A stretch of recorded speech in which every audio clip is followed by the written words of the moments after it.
arts.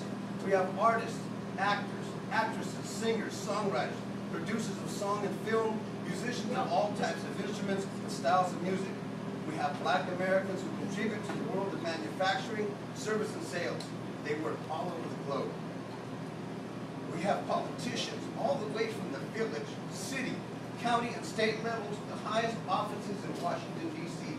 We have Black executives who run major companies and corporations, major businesses, major government enterprises. We have military officers, both men and women alike, who have risen through the ranks to become brigadier generals, major generals, lieutenant generals, four-star generals, and chairman of the Joint Chiefs of Staff.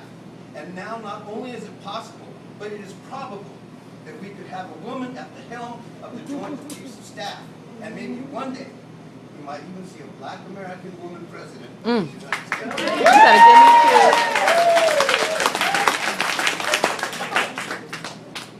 How could this be when only a mere 50 years ago, no one thought this thing could be possible? It hurts. Martin Luther King gave his life to make sure that we had an America that was capable of life, liberty, and the pursuit of happiness. Not for some, but for all Americans, regardless of color, race, gender, creed, or religion. We have African-American computer engineers, database managers. We have Black Americans in every job and walk of life there is to be had. We have successful people who mentor their own and make their communities bigger, better, safer, and much more highly educated. We have African-American men and women whose parents only hoped to provide for the future of their children was to get a job as cooks or janitors in our colleges and universities. And look around. Today, those very same children hold the offices of president, deans of faculties, or chancellors in some of the most prestigious colleges and universities in America. We have African-American citizens who are raising their children to take their own places in a world economy that requires much higher education and a depth of knowledge never seen or experienced before in our history.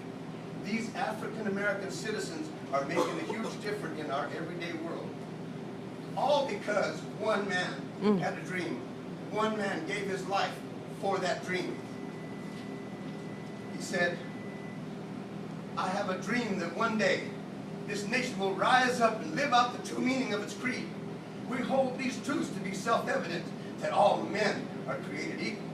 I have a dream that one day on the red hills of Georgia, the sons of former slaves and the sons of former slave owners will be able to sit down together at the table of brotherhood. I have a dream that one day, even the state of Mississippi, a state sweltering with the heat of injustice, sweltering with the heat of oppression, will be transformed into an oasis of freedom and justice. I have a dream today. Let freedom ring from the snow-capped Rockies of Colorado. Let freedom ring from the curvaceous slopes of California. But not only that, let freedom ring from Lookout Mountain of Tennessee. Let freedom ring from every hill and molehill of Mississippi, from every mountainside. Let freedom ring, and when this happens, and we will allow freedom to ring, when we let it ring from every village and every hamlet, from every state, every city, we will be able to speed up that day when all of God's children, black men and white men, Jews and Gentiles, Protestants and Catholics, will be able to join hands and sing in the words of the old Negro spiritual. If you could help me here. Free at last, free at last. Thank God Almighty, we are free at last. Thank you.